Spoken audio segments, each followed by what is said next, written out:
I'm one with the Force is with me. I'm one with the Force. The Force is with me. And I'm one with the Force. Welcome to the Dharma of the Force, a podcast about the spiritual and philosophical side of Star Wars. If that puts you off, it's just words. And if you think that's all a bunch of mumbo jumbo, even better. We cannot widen our horizon and grow by never challenging what we believe, and we should always be suspicious of those who tell us what to believe. In some Buddhist traditions, listening to Dharma talks is a spiritual practice. It's not meant to give answers per se. It's an exercise in looking at questions and elaborating on them and finding the truth within yourself. So in that spirit, let us look at today's topic. Pushing a liberal agenda. Now, I understand this is all gonna be extremely polarizing, and once again, not everyone will agree. But I'm not claiming to have found the ultimate answers or anything. Everyone is a collection of their life experiences, and as such, we're all unique. And it's almost impossible to 100% agree. If you don't agree, that's fine. All I'm asking you is to be open, take a step back, and ask yourself why. Why do I think this or that? What is my subconscious motivation? How did I come to the conclusion? What enforces my mindset, and what am I choosing to ignore? How did my cultural environment or upbringing shape my opinions? How realistic is it that I'm so lucky that I have the privilege that the ultimate truth lies exactly within my comfort zone and I never had to challenge my own worldview? But if you feel that you can't do that, you might want to skip this episode. There's no point in creating negativity or discord in either of us.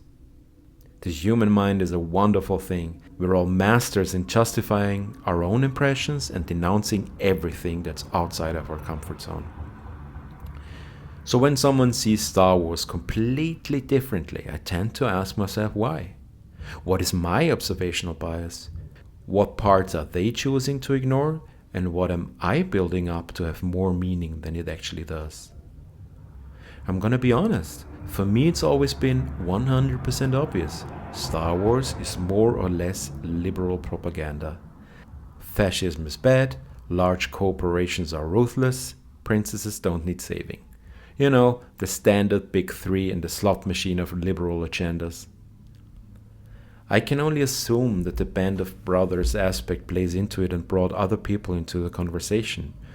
I understand that, for example, America has a very different understanding what the military or the troops are, and no matter the political party in power, one respects the troops for their duty and service. I'm not gonna challenge that in any way, because I'm happy to admit I'm ignorant towards the notion. It's fascinating to me in a way. I respect and admire that, I really do. But it's also surreal, like something from a parallel movie universe. When I grew up, in almost every American TV show or movie there was some sort of reference to it. So it doesn't really seem like real life to me. Which is ironic given that I talk about the Force and how to be a Jedi or whatnot in real life. See, I grew up in a culture that has a very difficult relationship with the military. Military service is mandatory for all men, but if you declare to be a pacifist, you can do something else instead, like working as an assistant nurse in a home for the elderly, which is what I did, and ultimately saw more people dying than I'd have otherwise. Or ride along in an ambulance or something like that. I'm not gonna pretend to be a saint here. I wouldn't have minded that much actually. I just didn't wanna get a buzz cut and get rid of my luscious long hair back then. No one is usually proud to be in the military or getting a lot of respect out of it. It's just something you have to do at a certain age, and at the same time in history class we learn about the dangers of glorifying the armed forces.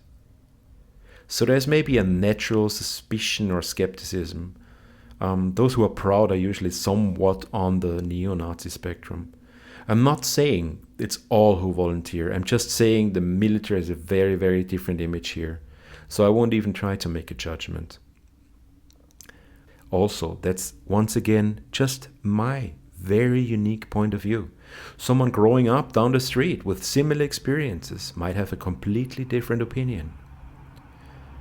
I just wonder how it affects the different perception of troopers, especially in the Clone Wars. The Brothers in Arms theme is not something I can really relate to.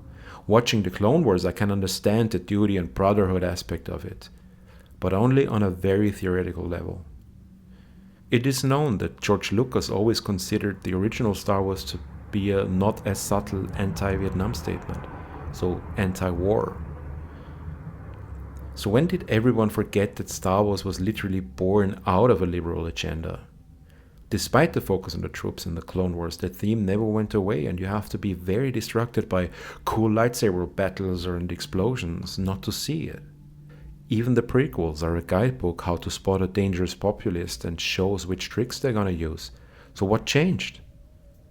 What made people say, "This is not my Star Wars, stop pushing your liberal agenda on me"? what happened? Just a thought.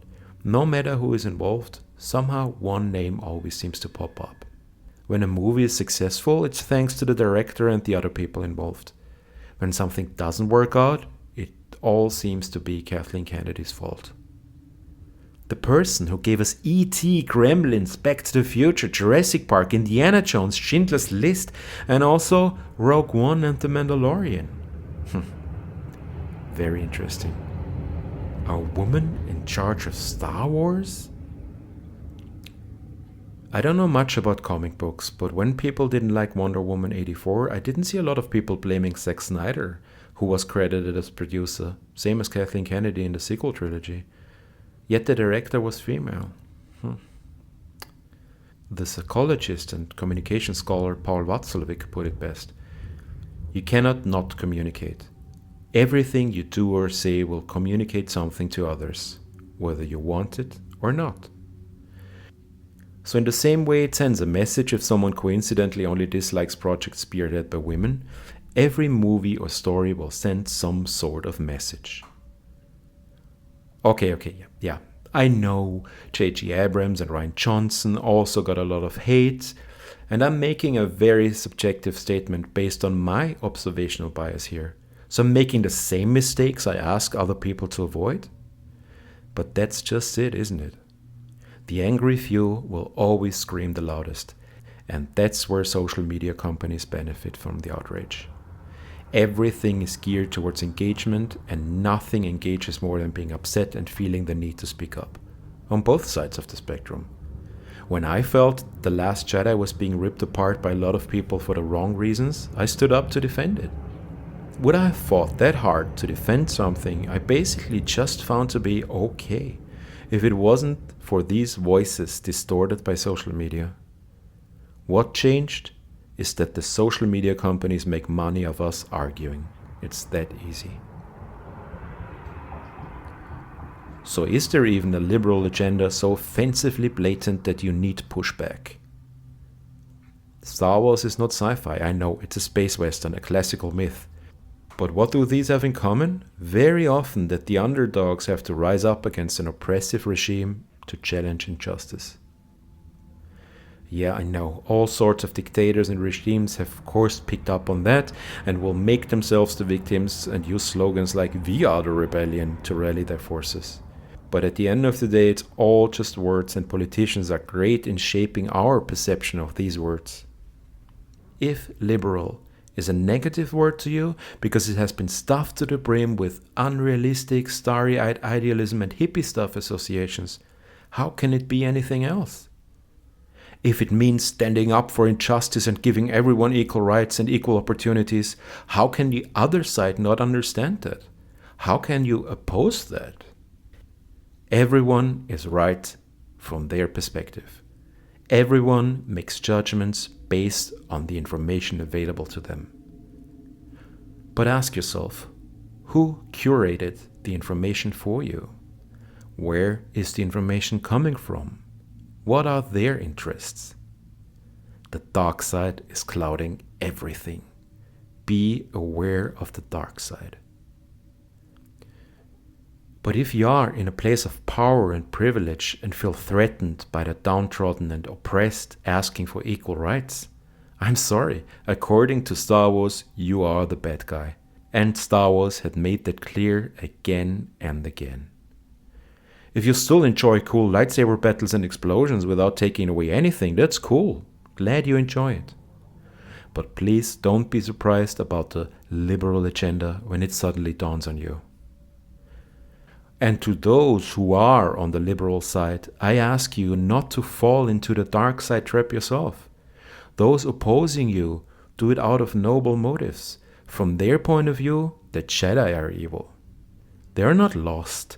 There is still good in them. Don't judge. Find compassion inside yourself.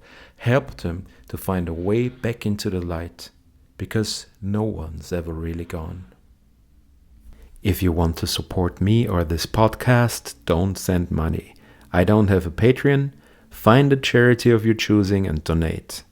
And do yourself a favor and switch off your phone, disconnect, and just sit in silence for a few minutes. Close your eyes and breathe.